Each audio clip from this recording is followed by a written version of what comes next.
You're listening to Away with Words, the show about language and how we use it. I'm Grant Barrett. And I'm Martha Barnett. On the Away with Words Facebook group, a recent thread had me laughing out loud.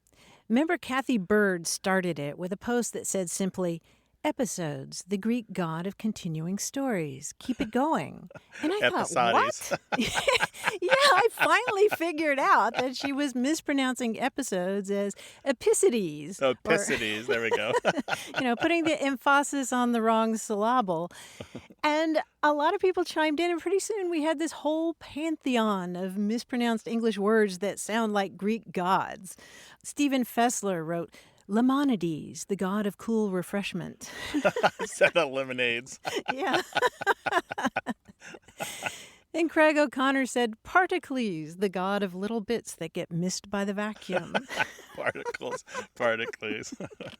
And I like this one from Jay Banks. He said, "Ankles, the god of podiatry." Oh, that's good. Ankles. Yeah, I love that. And then Christine Porter suggested the god of impediments. Can you guess what that one is? The god of obstacles? Yes. Or obstacles. Obstacles. We had a great quiz from John Chinesky on this very topic, turning everyday words into Greek names. We'll link to that on our waywordradio.org website. We also welcome right now your calls, 877-929-9673, toll-free in the U.S. and Canada, or email us words@waywordradio.org, or talk to us on Twitter at WAYWORD.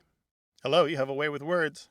My name's Rebecca, and I'm from Concord, North Carolina, and I'm calling about the word deplane. You're calling about the word deplane? Are you a flight attendant? Exactly. And I've been using this word, and it just creates friction in my ears when I say it, because it just doesn't seem as polished as some of the other words that we use on the plane. And we end up using it as a catch-all for the process of exiting the aircraft. But it just seems so strange because the word deplane itself does not actually denote what we're doing. We're not disembarking, we're deplaning. It's a strange combination of usages. So deplane doesn't equal disembark? Well, I think it would, but is it in the same way that deforest? When you deforest, you rid of the forest. When you deplane, you don't rid of the plane. Well, you You rid kind of of the do, don't you? passengers. Toss the plane away. Rebecca, when you're talking to the crew or to your passengers, how do you use the word deplane? We'd say as soon as everyone deplanes, we'll grab a cup of coffee. Okay, so you're talking to your colleagues then. We would. It's amongst ourselves, and we do use this word with the public, but with so many languages coming on board and so many backgrounds, we just use this word to encompass that process, and it just doesn't seem to be the most beautiful word that we could choose, but it is effective, it is efficient, it just doesn't seem very polished.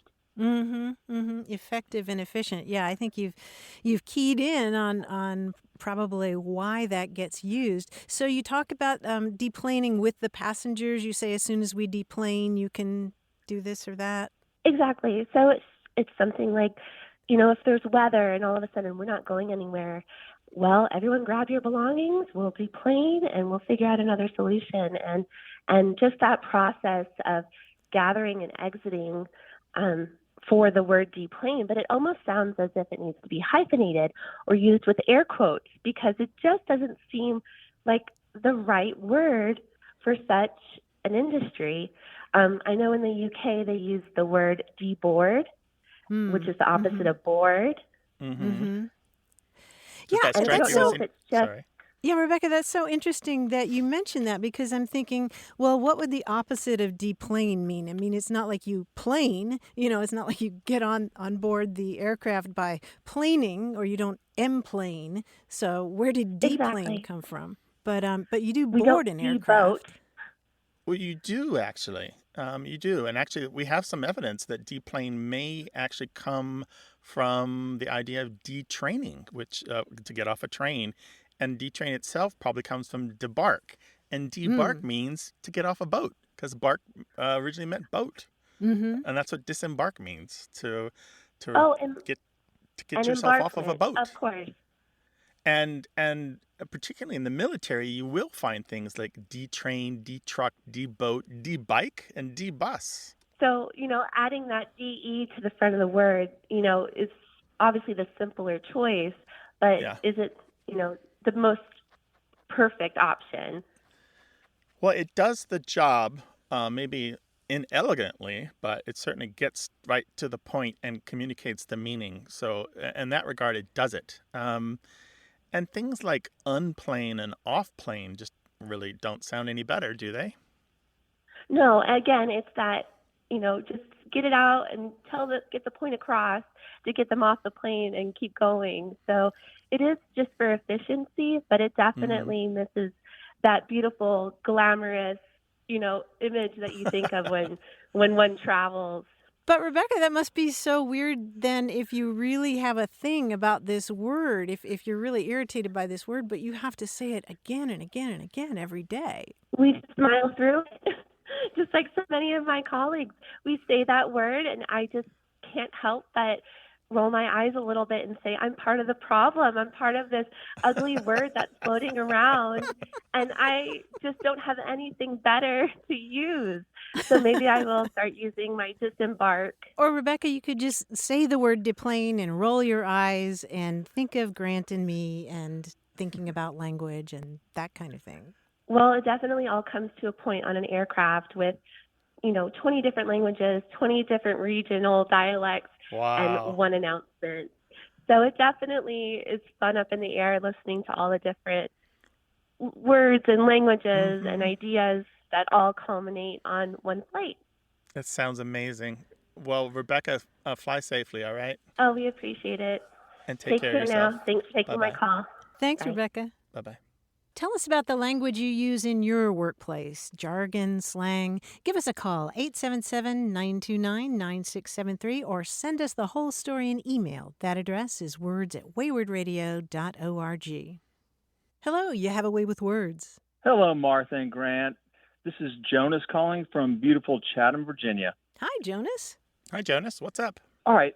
Although now I teach at a girls' boarding school, once upon a time I taught at a boys' independent school, and I taught English up in the upper school, up in the 12th grade, and also coached track. So one day, waiting for track practice to start, and one of my colleagues from the lower school where the 7th and 8th graders live, walked up and he's shaking his head, and I was like, "Coach, what's happening?" And he said, "Coach, all week I've told the algebra class that they were going to have a test, and gave it today, and none of those jabronis must have studied because half of them failed it." And I immediately barked laughter and said, "Jabronis?" And he said, "Yep." And I said, "What does that even mean?" And he said, "No idea." But he said, "One of my teachers when I was in grade school used it, and I've been using it ever since." So it entered my lexicon on that very day, and I've used it constantly without really ever having thought about what it exactly means until a couple of months ago in one of my college English classes. I just sort of used it, and a student's little hand kind of raises like a balloon and says, "Coach, what is a jabroni?" And I said, like a knucklehead type thing. But it occurred to me that I really had no idea what it means, and so I'm hoping that the oracles of etymology will be able to help me with this. I like that. Her hand raises like a balloon. Yeah, right. I can just see it slowly going up. But it's funny because jabroni, I think, is widespread enough because of TV and movies that it's not regional, if it ever was. But most people who've ever looked into it, and by that I mean lexicographers and etymologists, and there seems to be something Italian about it. It's funny because it's not an Italian word. The best guess that we know of that it might, and this is completely a guess, come from a dialect word from Milan that means ham bone, jamboni. And partly because that's the butt of the animal, but also because ham has similar derogatory notions in Italian that it does in English. A ham is somebody who's like, they're not fully committed to something. They're kind of goofing off. They're not paying attention, that sort of thing. But it goes back at least 100 years in English. We can find it again and again in the early days, curiously enough, in the magazine Variety, this Hollywood journal of what's going on in the entertainment business. I don't know why, but a lot of the early print uses first show up in that magazine. And it didn't always mean like a knucklehead, although I think that's a really good synonym. Sometimes in the beginning it was an outsider or a new immigrant or a naive person, a newcomer. But it also could mean a thug or a gangster or a gunman, a hood, a tough. Wow. That part never occurred to me. It just, it struck me. I immediately knew what he was talking about. Maybe it's because he's dealing with eighth graders. But it's so fun to say and so sort of onomatopoeic. And I appreciate what you've told me about this. When I mentioned that I work at a girls' school, the thing about that term is that I can't imagine ever using it to refer to girls. Yeah, it does have something masculine about it, right? Jabroni. It just seems like a chump, a big palooka.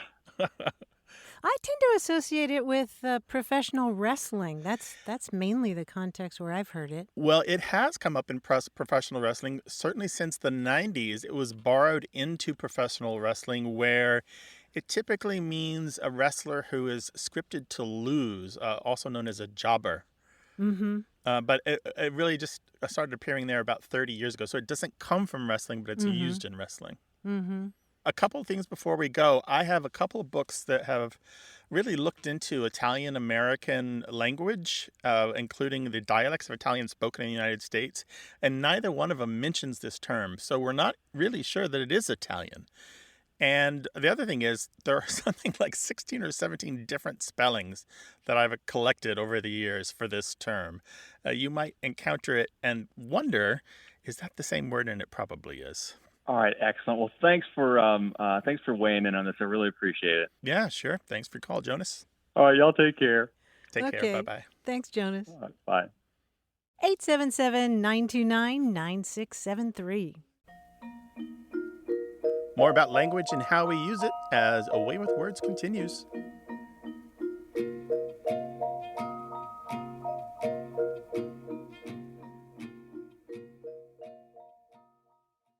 You're listening to A Way with Words, the show about language and how we use it. I'm Martha Barnett. And I'm Grant Barrett, and it's the guy with the crossword hat and the checkerboard shirt. And what's he using as a belt? It looks like measuring tape? That's weird. It's our quiz guy, John Chinesky. Hello, Grant. Hello, Martha. It's very, very funny that you happen to mention my crossword shirt and my crossword tie, because today's quiz is about crosswords. Oh, boy. Yes. Oh, boy. On social media, someone once said lately, who still loves crosswords? And of course, the question blew my mind because all my friends are not only crossword fans, they're connoisseurs. Some of them are crossword legends. Now, if you're the kind of person who has a favorite constructor, chances are you have a favorite clue, a clue you've come across that you find to be particularly clever. Now, I've mentioned this before. My favorite go-to has always been first place. Four-letter answer. You remember what that is? The first place was Eden. Eden, right. Eden. Always a favorite of mine. Very clever, simple clue. Now, I'm going to give you some classic crossword clues that I've recently come across that I think are very clever, and you give me the answers, of course. A lot of these are usually featured with a question mark after them because they're sort of punny, like this one. Chamber of Commerce, 5 letters. Chamber of Commerce. Store. Store, yes. Oh, very gosh. good. I'm going to write that one in. Good. This one's similar. It makes a lot of money. 4 letters. A mint. Yes, a mint. Nice. And it freshens your breath as well. Let's see this one. Class struggle. 4 letters. Class struggle. 4 letters. Let's see. Hmm. So this is something, the pun is, maybe it's about schools and not socioeconomics. Mm-hmm. Test? Yes, test. While you were thinking, I did also think to myself, quiz could also Or work for exam. this one. It is, yeah, or exam. Very yeah. good. 3 possibles. How about this one? Serves well done, 4 letters. Aces. Aces, yes. Nice going, Martha. I like this one. October surprise, 3 letters. Pie. Pie is always a pleasant surprise, but no, it's not pie. October surprise. Oh, is it at the end of the month? Oh, Yeah. is it boo? It's boo, yes. Nicely done. Finally, one of my favorites. Put away the groceries, 3 letters. Eat. Eat, yes. Oh, I love all these crossword clues. Thank you to all the great constructors who created these classic clues. I culled them from all the works of all the puzzles I've worked on. Joe Fagliano, Sean Kennedy, Lynn Lempel, Mike Shank, Patrick Blindauer, David Kahn, Catherine Setta, Ed Sessa, Ashley Silveria. I love these people.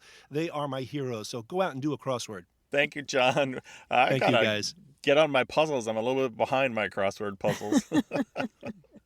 We'd love to hear your favorite crossword puzzle clues or any joke or pun or a little bit of wisdom that you've got to share that has to do with language or words or speaking or writing well. 877-929-9673 or email words@waywardradio.org. Hello, you have a way with words. Hey, Grant. This is Jules. How are you? Hi, Jules. Where are you calling from? I am calling from D.C., specifically the airport. I'm calling from the airport. Great to talk with you. What's up, Jules? Well, I was calling because I was at a meeting a few weeks ago and a bunch of different government stakeholders, and one of the gentlemen got up on stage and said, everything that we discussed today will be subject to Chatham House rules. And everyone around me, except for me, started chuckling and kind of nodded their heads in agreement. So, of course, I started to just laugh along and shake my head as well, but I wasn't sure exactly what I was agreeing to. I had never heard that expression before. So that's my question is really, what did I agree to when I agreed to keep everything said to Chatham That's House like when you rules? click yes on the software licensing rules without reading the pages of text. Pretty much. And now that I'm broadcasting this on international radio, I'm hoping that's not falling under it. So No, you're fine as far as we know about the Chatham House rules. This was a big deal meeting or just kind of a meeting where things were sensitive? yeah, perhaps sensitive. Okay. Yeah, and actually, it's just one Chatham House rule. Some people call it Chatham House rules, but it's just one, and it goes back to the Chatham House, which is a think tank and a research institute in London that's also known as the Royal Institute of International Affairs. And this is something that grew out of the 1919 Paris Peace Conference at the end of World War I. And this organization, it has a mission to bring people together and break down barriers and generate ideas about foreign policy and try to find solutions. And to that end, in 1927, the Institute adopted what they called the Chatham House Rule, because this institute is situated in Chatham House, which is on St. James Square in London.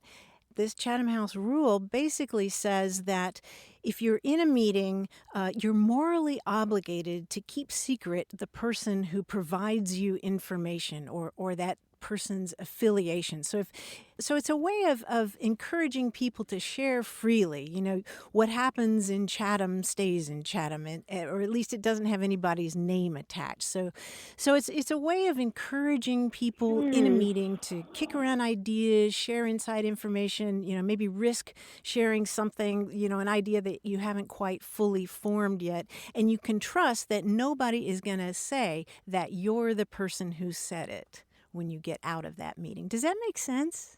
It absolutely does, and it also explains why he used a very poorly imitated British accent when he made that declaration. So Ah. that resonates now. Now I see. Brilliant. Right. Well, don't tell us who it was, because then you'd be breaking the Chatham House rule. Absolutely Martha- not. Mum's the word. Mum's the word. So I'm in the clear. That's the good news. Yeah, I you're shared in the what clear. I experienced Yeah. there, and I didn't tell you who said it, so I'm good. Okay.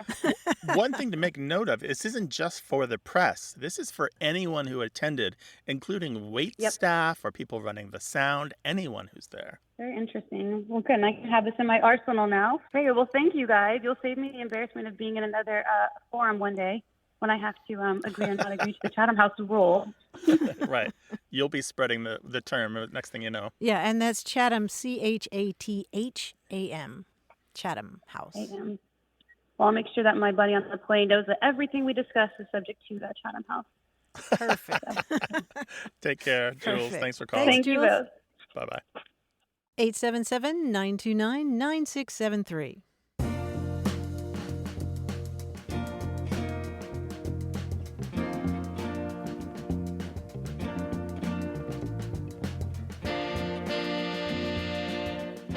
Couple more examples of English words that are mispronounced so that they sound like Greek names. Emmett O'Keefe on our Facebook group suggested the name Veicles, who is the god of getting there faster. Vehicles. One thing I love about these is that they invert that almost cliched old joke about clothing, which is Euripides Eumenides, Right. Right. where you turn Greek names into English words. Yeah, and then you start looking at these words and you can't not do it in your head. He also mentioned Chronicles, who is the god of boring old stories. No, Chronicles. I love Chronicles. And another one of my favorites, Grant, was from Emmett Red, who talked about the god of low power consuming lamps, and that's LEDities. LEDities. Oh, that was clever. 877-929-9673. Hi there, you have a way with words. Hi, this is Heidi, and I am calling from Texas. Well, hello, Heidi, and welcome. What can we do for you? I have a question about how you pronounce the Show Me State. When I was growing up, we lived all over the country and all over the world. Whenever we moved, people would always ask us where we were from. And since my father's family was also nomadic, we quite often just referred to my mother's home state as our home as the state of Missouri. And people would always ask us why we said that. And we would always just tell them, well, that's what people from Missouri call it. And then when I moved to Missouri in the 90s, nobody called it that. So I was always taught that that's how you said it. And then I was there and I met people from all over the state and no one ever called it Missouri. And so I just kind of wanted to know who says this. I know that it's a valid pronunciation because it was always a joke that when politicians flew in, they would automatically all of a sudden call it Missouri, having never heard that before. So I just wanted to know where this pronunciation comes from or why did it change? We don't know. There's actually a really interesting quote by a linguist where he talks about the action on William Labov. He has talked about a lot of vowel changes in language, and he talks about we don't have the answer to the riddle of actuation. We sometimes just don't know why things change. They just do. But with Missouri and Missouri, we have, fortunately, a really fantastic academic paper published posthumously on behalf of Donald Lance, who was a linguist at the University of Missouri, Columbia, who wrote about the history of this term. So he tracked down all the original spellings of Missouri that we have from the French explorers and trappers and so forth, the very earliest that we know of. And he tracked down the way the native Indians would have pronounced it, and he tracked down other things like that. And so we have all this data. The short version is it's always been kind of in dispute, the pronunciation of this word. But what we really see here, it's not Missouri alone that is sometimes pronounced with that E becoming an There are other words that fall into this. Think of Cincinnati. Our Cincinnati college all going, yeah. Why do some people say Cincinnati? Or Miami.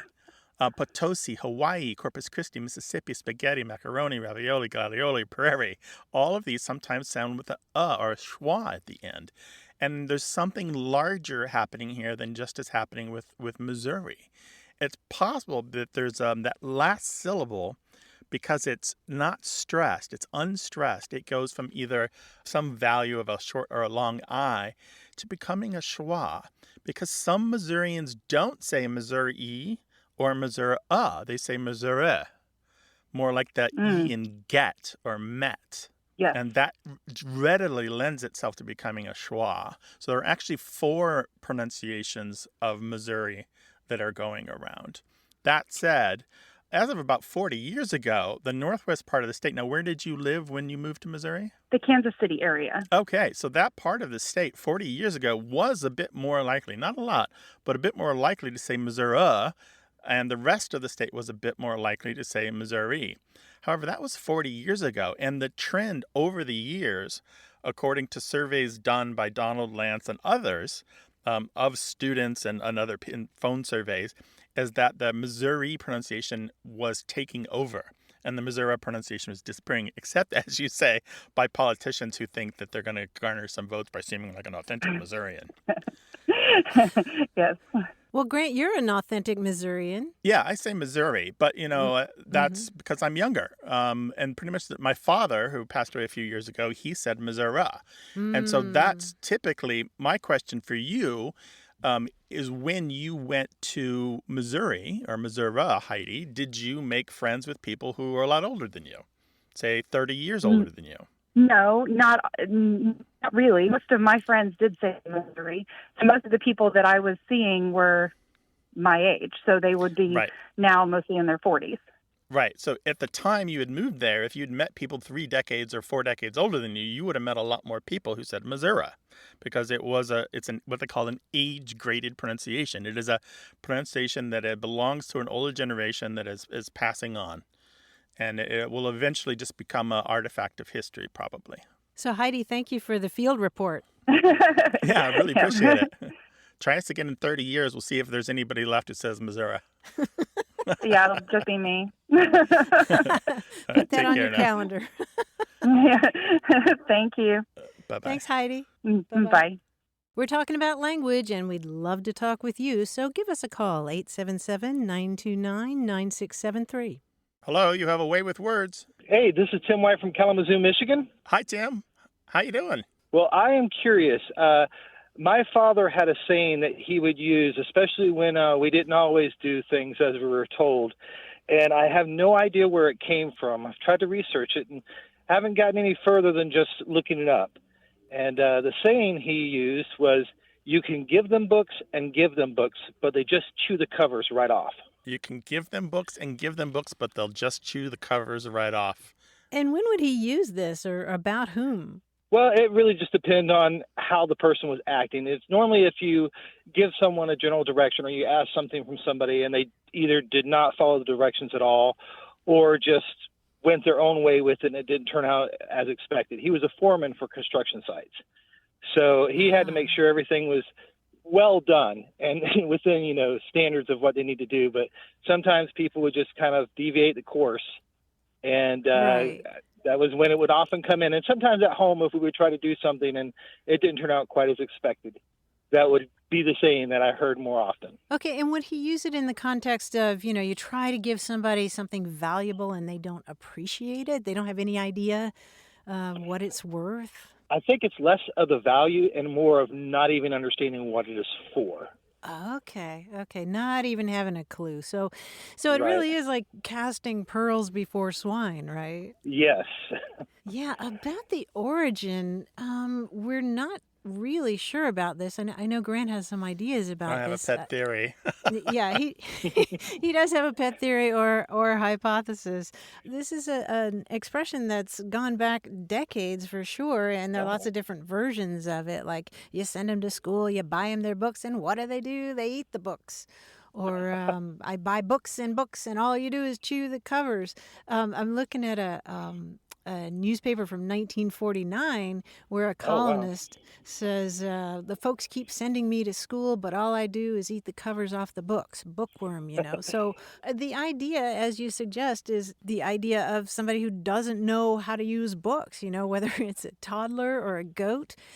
Grant, what about your Well, yeah, favorite? at the base of it, it's just like an infant chewing board books, right? Yeah. They think of it as Hmm. just something to relieve their sore gums and not something to learn from.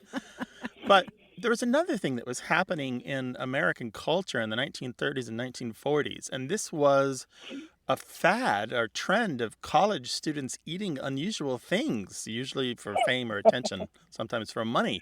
You've probably heard of the eating live goldfish. Yeah. Well, 1939 was kind of the heyday of that, and it was a fairly widespread craze, sometimes with competition between schools. One student swallowed 89 in one sitting. Other creatures they ate were grasshoppers, a salamander, the head of a water snake. But it wasn't just animals or living things. An Oklahoman college student ate a deflated football. An Oregon State student ate 129 angleworms and won $5. Another Oh student my ate the goodness. cover off of a baseball, and someone else ate the covers off of magazines. Then there were marathon eating contests, like people would eat lots of eggs or oysters or hamburgers in one sitting. And so my theory is that this expression may stem from this fad of sending your kid off to college for education, but instead all they do is these eating stunts. Just a guess. That about sizes up.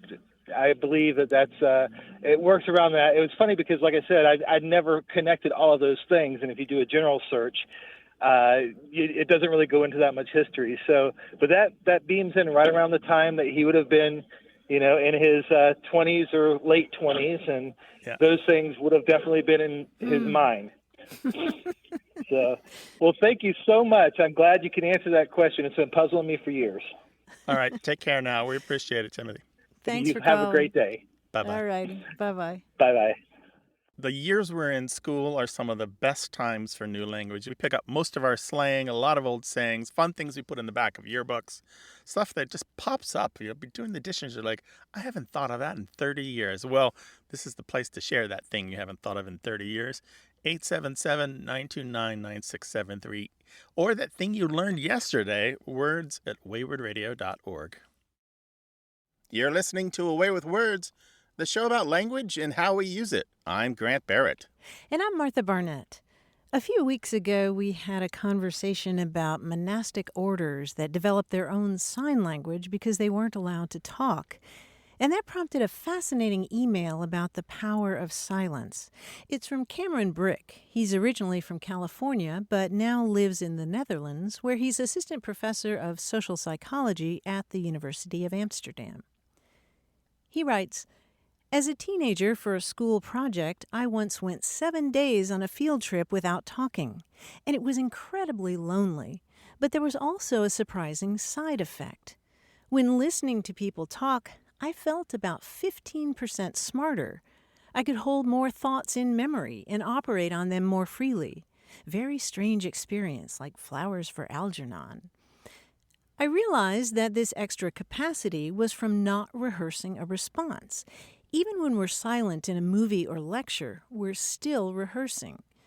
It took 5 or so days for this to calm down and be replaced by a smooth, still lake of more complete listening. At about 30 years old, I went on a silent backpacking trip with my girlfriend. It went fine. We heard more birds, and we wrote in a notebook when we needed to communicate. One dusky night, sitting outside of the tent, I realized my feet were covered in mosquitoes. I'm particularly allergic to the bites, so I knew that I had 20 minutes of agony coming up. If I'd been able to talk, I would have started complaining and kept it up for a while.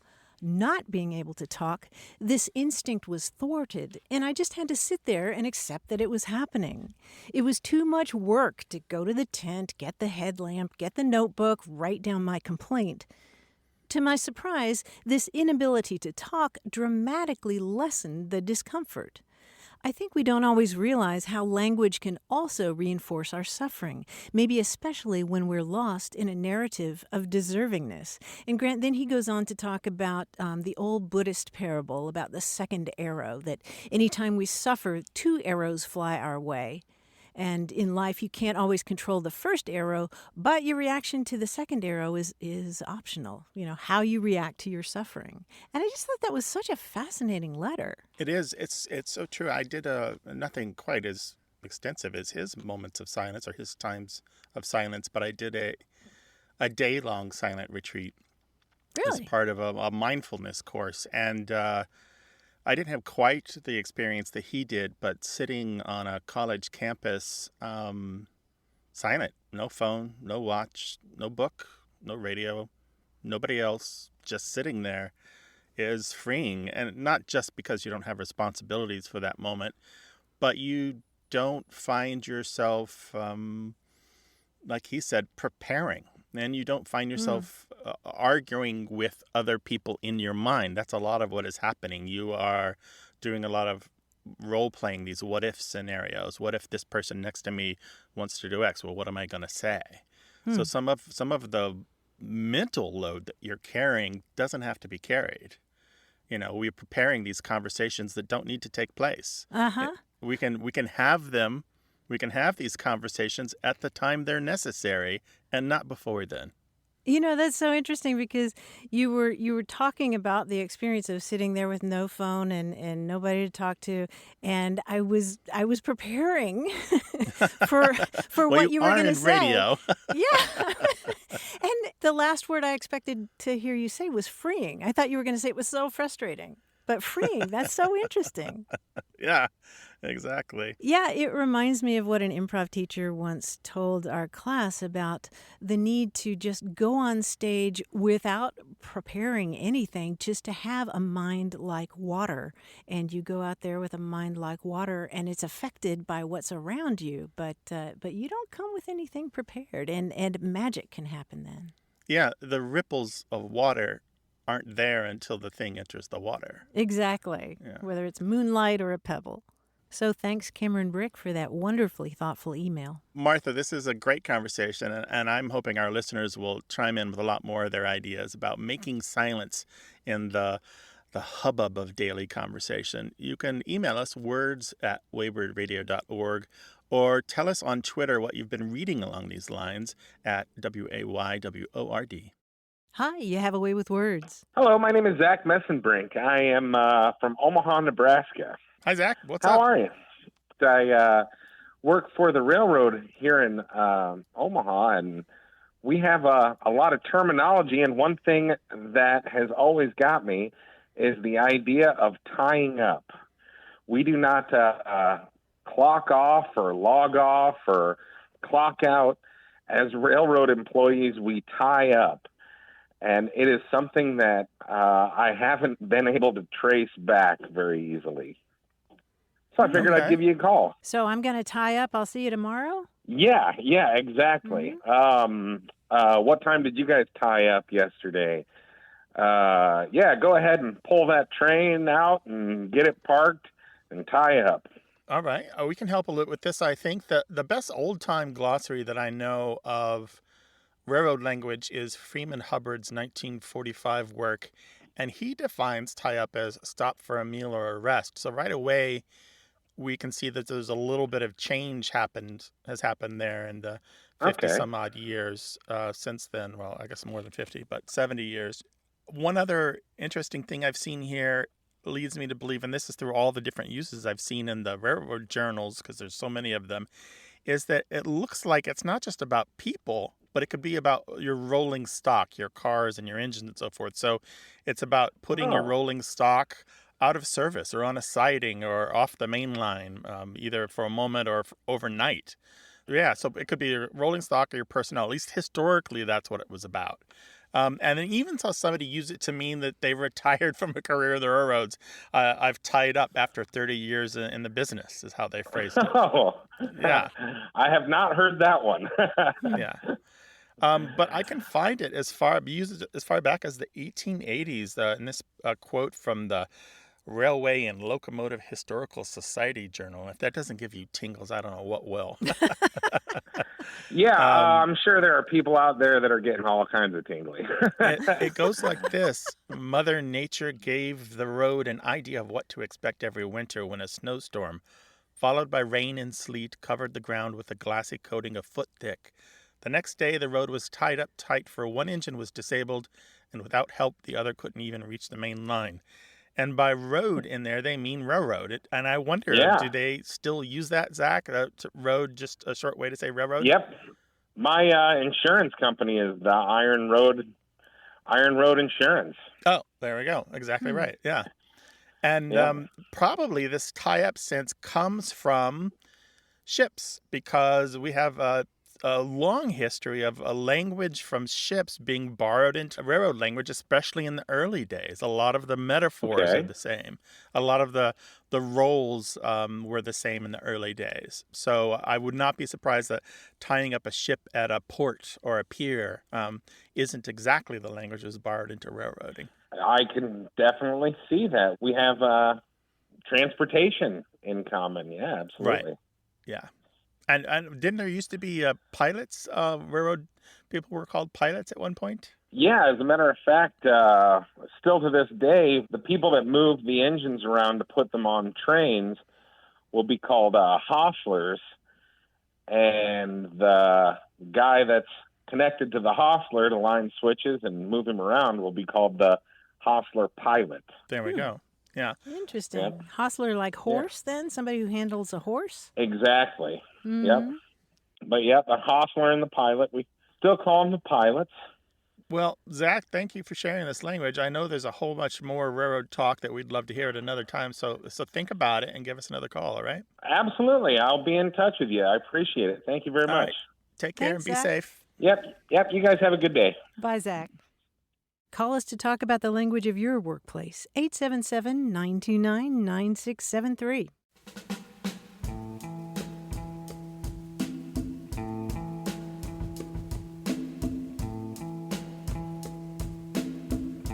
In 2,000 years before Call of Duty and Fortnite, little kids in ancient Rome were playing games with nuts, and specifically walnuts. There's a Latin poem from that era in which a walnut tree describes some of those games, which involve tossing nuts or rolling them, kind of like pitching pennies or an ancient version of cornhole.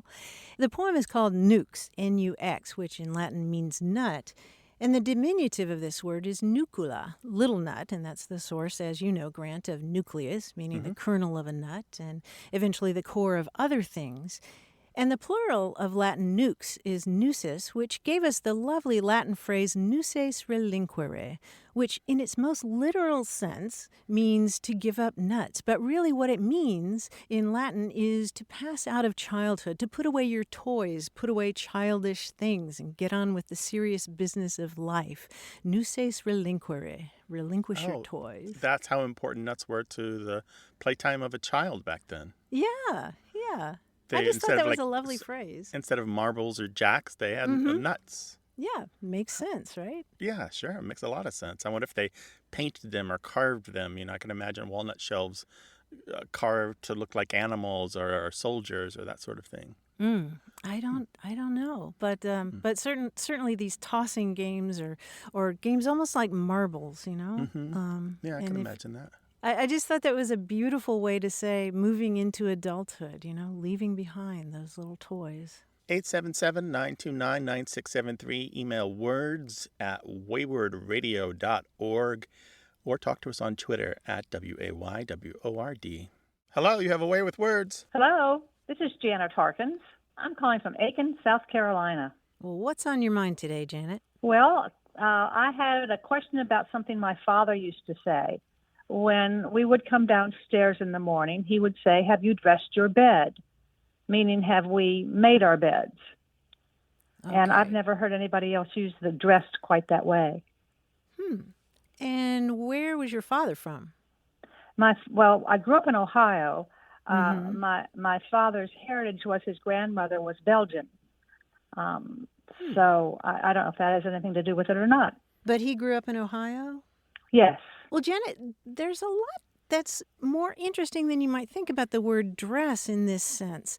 The word dress probably goes all the way back to the Latin word dirigere, which means to straighten or to guide. And in fact, we get our word address or address from that. It directs you someplace. So this idea of straightening and guiding in English came to also take on the idea of preparing or setting up or arranging. So today you dress yourself to go out in public. You dress potato salad with chopped parsley, or you dress a wound, or you talk about dressing troops. And historically, the word dress has had all kinds of different meanings. In the past, people would talk about dressing land or dressing plants, which meant to cultivate them. Or you could even dress a clock, which would mean to repair the clock or to clean it. In parts of the United States, people have also used this word dress in relation to setting up things like on the table. Dress the table is something that you might hear in West Virginia, Illinois, North Carolina, and also particularly in West Virginia, you'll hear dress the bed. So it's not that common, but you can see how it kind of makes sense. And so that's why I was curious where your dad was from. I'm interested in the Belgian connection. That's very interesting that dress is used in so many ways. I never really thought about that when dressing a salad, that was the same derivative. Right, That's dressing, interesting. exactly. There are a few sources that say that dress the bed is used in parts of the United Kingdom as well. And even in the U.S., you can sometimes find the sheets being called dress clothes. Really? Yeah. That's very interesting. Yeah, I come to think of it, I think of bedclothes, but that's weird. Well, isn't that's it? right. Yeah, but yes, that's true. Yeah. Well, and then my father wasn't as weird as I thought, huh? No, we all have our lovely bits of language. Well, Janet, thank you so much for that question. All right. Thank you so much, too. All right. Bye-bye. Bye-bye. Sometimes those everyday household words have the best stories.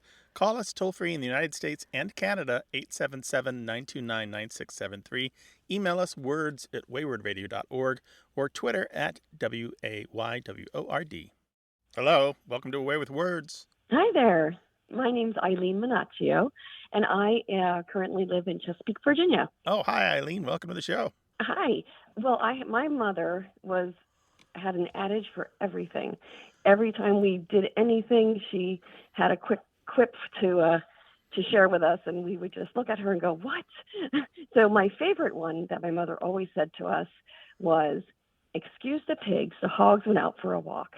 And that usually followed one of us 5 girls either burping without excusing ourselves, or if she accidentally did a sound that she was embarrassed about, she would say it as well. So I just wanted to find out the history, because I've lived many places in the country, in the Midwest and then the Northeast and down in Virginia, and no one's ever heard of that. So I just wanted to share that with you. So, Eileen, you and your 4 sisters might burp, and then your mother would say, "Excuse the pig, the hogs went out for a walk." Yes. Okay. Yeah, well, Eileen, the good news is that Grant and I have definitely heard this, and over the years, we've compiled a long list of other variations on this expression. Excuse the pig, the hog's out walking. Excuse the pig, the hog's around the corner. Or excuse the pig, but the hog's still around. And it's usually, as you said, it's a kind of reprimand. Even if you burp and excuse yourself, you shouldn't be having to excuse yourself in the first place. That's kind of the message there. And gosh, there are lots of different variations of this. I don't know how far back it goes, but pardon a pig, a hog would know better. One of my favorites comes from England, where some people say, "Pardon, Mrs. Arden, there's a pig in your garden." Oh, I love that one. That's funny. Fascinating. I'm not alone. That's good. No, not at all. And if you're out in public and your companion burps, you can say, "Excuse my pig, he's a friend." I like that. There are other things that That's a have good nothing one. to do with hogs and pigs, such as if you burp, you say, "Greetings from the interior." Or I don't remember eating that. I think that actually was an old Milton Berle joke. Yeah, there's a long list. So Eileen, to answer your question, we don't really know the history of it. We just know that it's definitely out there. Yeah. It's always been out there, apparently. Wow. Yeah, That's great. people, it's nice to take it not too seriously because it's such a human thing, and it is rude in some places and some cultures, but it happens. Yeah. And what a Inevitable. gentle way to let your kids know that it's rude, but put a little humor on it. Yeah. And what was your version again? Excuse the pigs, the hogs went out for a walk. That's pretty good. Eileen, thank you so much for your call. We really appreciate it. My pleasure. It was All great right, take talking to care you. now. Thank you. All right. Bye-bye. Bye-bye. Tell us the funny ways that you remind the kids of their manners in your house. 877-929-9673. Our team includes senior producer Stephanie Levine, engineer and editor Tim Felton, production assistant Rachel Elizabeth Weisler, and quiz guide John Chinesky. We'd love to hear from you, no matter where you are in the world. Go to waywardradio.org/contact. Subscribe to the podcast, hear hundreds of past episodes, and get the newsletter at waywardradio.org. Whenever you have a language story or question, our toll-free line is open in the U.S. and Canada, 1-877-929-9673. Or send your thoughts to words@waywardradio.org. A Way with Words is an independent production of Wayward Inc., a nonprofit supported by listeners and organizations who are changing the way the world talks about language. Special thanks to Michael Breslauer, Josh Eccles, Claire Grotting, Bruce Rogo, Rick Seidenworm, and Betty Willis. Thanks for listening. I'm Martha Barnett. And I'm Grant Barrett. Until next time, goodbye. Bye.